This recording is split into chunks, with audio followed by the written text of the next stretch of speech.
Sosok YouTuber Jessica Jane kembali viral, namun bukan soal asmara maupun masa kecilnya.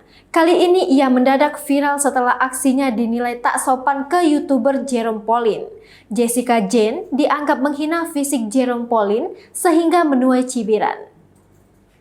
Kala itu Jessica Jane dan Jerome Pauline tengah kolaps untuk konten di YouTube. Saat tengah berbincang sembari makan, Jessica Jane dikenal ceplas-ceplos tak sengaja berucap. Perkataan yang dituding sudah menghina fisik dan umur Jerome Pauline.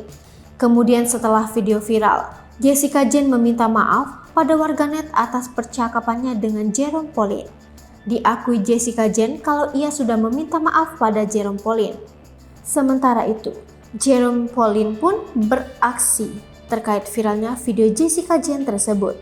Jerome Pauline sendiri mengaku tak tersindir dan bersikap santai dengan apa yang dilakukan Jessica Jane.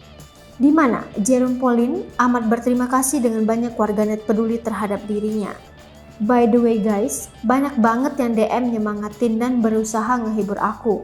Takut aku ngedown gara-gara dikatain atau apa.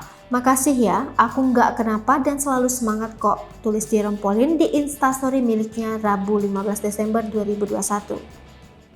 Hai pemirsa Sri Popo TV, jangan lupa komen, like, dan subscribe, serta tonton terus berita-berita terupdate lainnya ya.